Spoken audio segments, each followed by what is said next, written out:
terkait ayah Brigadir J ini menggugat seorang Ferdy Sambo ya dengan uang yang sekian. Boleh abang jelaskan seperti apa, bang? Jadi begini,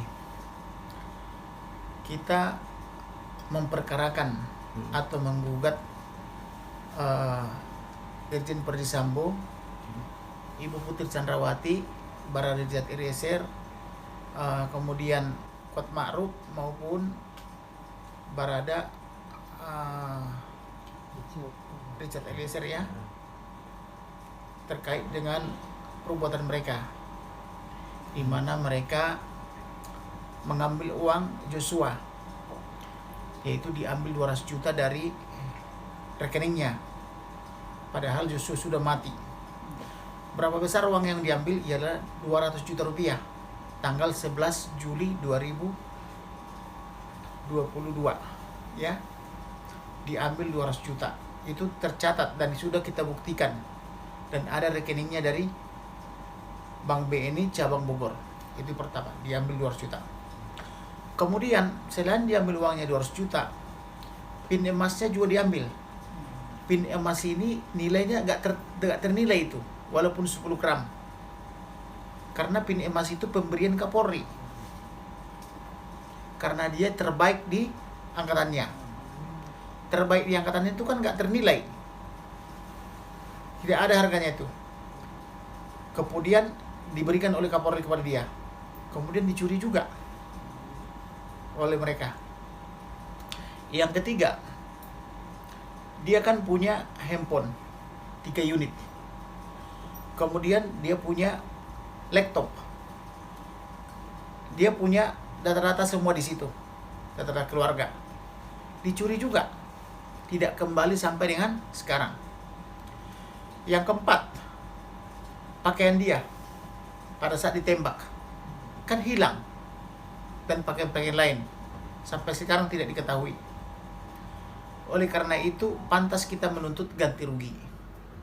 Kemudian Joshua kan polisi, namanya polisi kan, apabila dia berbakti di Indonesia ini atau kepada nusa dan bangsa di institusinya, yaitu institusi Polri, masih ada waktu dia 30 tahun lagi. Walaupun dia sudah 8 tahun mengabdi kepada polisi, masih ada 8 tahun lagi buat dia.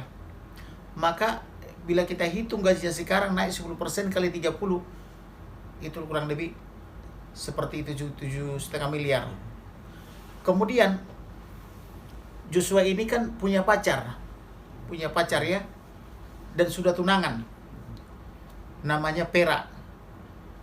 Pera ini kan harusnya dikawin, punya keturunan, tapi Pera sekarang tersiksa karena kehilangan pacar. Kemudian dia punya orang tua. Orang tuanya adalah Huta Barat dan Simanjuntak, yaitu Ibu Rosti Simanjuntak. Nah, mereka kehilangan anak, tentu kan harus diganti. Kemudian mereka juga punya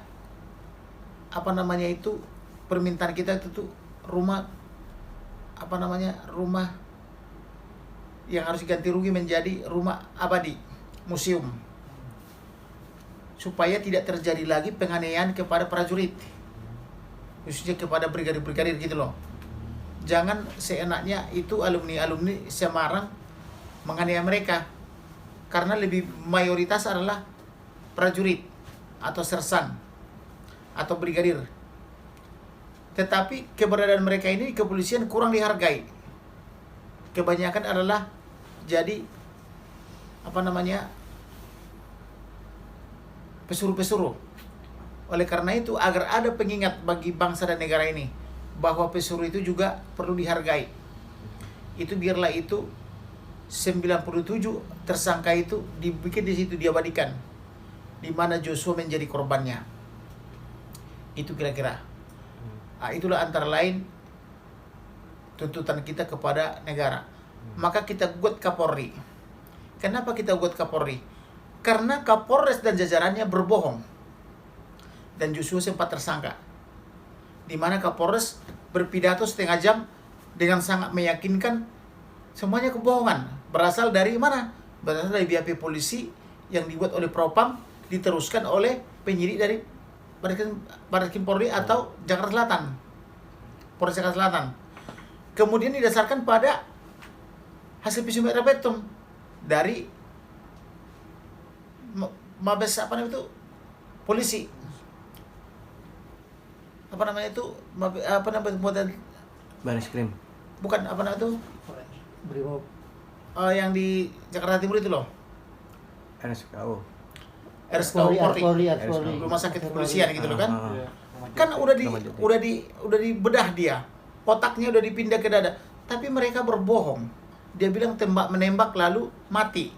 Tidak ada dari apa itu, dari yang melakukan visum itu berkata apa-apa. Nah, kemudian demikian juga apa namanya itu dari Mabes Polri, kan Irjen Pol itu bintang 2. Demikian juga bintang 1-nya juga menyatakan yang salah. Tidak ada juga yang menegur kecuali saya. Demikian juga misalnya dari Polda Metro beserta apa namanya itu Komnas HAM-nya itu berbohong, berpelukan. Tidak ada yang menegur. Demikian juga instansi Propam, Propos dengan Paminal. Paminal tidak ikut ya. Propam, Propos. Semua anak buahnya itu apa namanya itu seluruh serentak menyatakan yang bohong. Demikian juga staf Kapolri mengatakan yang bohong. Maka saya katakanlah ini semua tanggung jawab Kapolri, tanggung jawabnya dia. Maka kita gugat juga Kapolri. Nah, untuk kelanjutannya, karena ini menyangkut anggaran nasional, kita gugat Menteri Keuangan dan Presiden. Gitu kira-kira. Oke. Jadi itulah, maka saya katakan Presiden juga kita gugat, Menteri Keuangan juga kita gugat. Jadi biar tahu negara ini bahwa itu adalah peristiwa penting.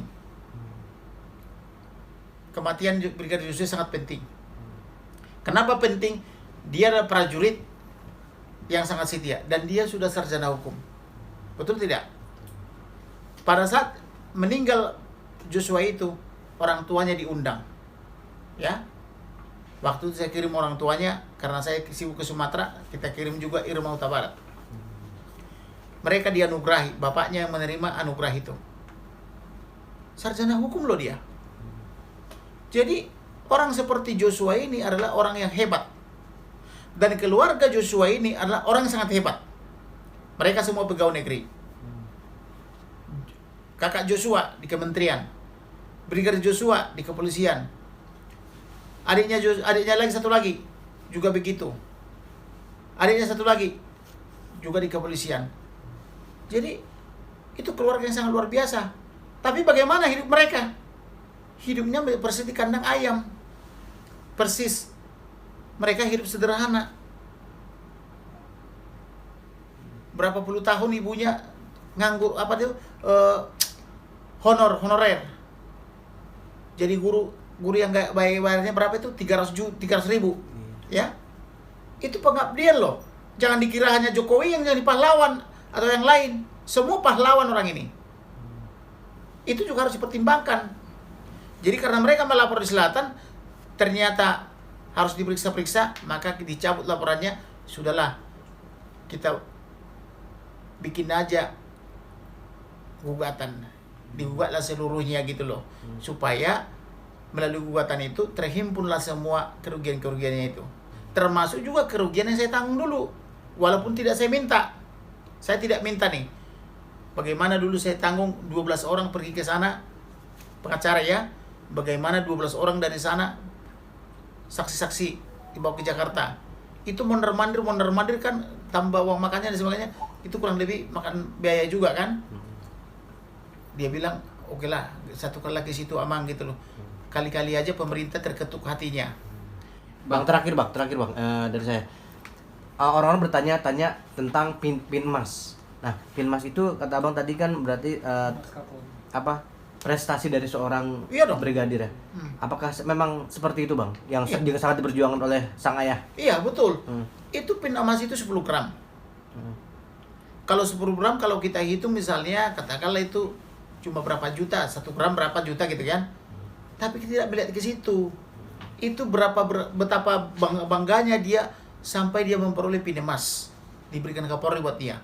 Tidak ternilai harganya. Tapi kalau kita uangkan cukup sekian gitu loh, seperti yang ada dalam gugatan gitu loh. Bang, ini kan perkaranya sudah masuk di pengadilan Bang ya, dengan hukuman Sambo seumur hidup. Iya. Nah, kenapa baru sekarang tercetus Abang menuntut ganti rugi? Memang begitu. Kalau sudah terpidana dia, sudah dipidana di Pengadilan Negeri Jakarta Selatan, kemudian banding juga dipidana, kemudian kasasi juga dipidana, dan tidak ada perlawanan lagi, maka masuklah ke perdata menuntut ganti rugi. Oke. Ide langkah untuk menuntut itu dari pihak keluarganya sendiri gimana Bang? Bagaimana? Keluarga dari korbannya itu gimana? Keluarganya yang menuntut, kami hanya sarana. Oke. Keluarganya yang menuntut. Hmm. Dan bisa dilihat kuasanya. Kali kami hanyalah penyambung lidahnya gitu.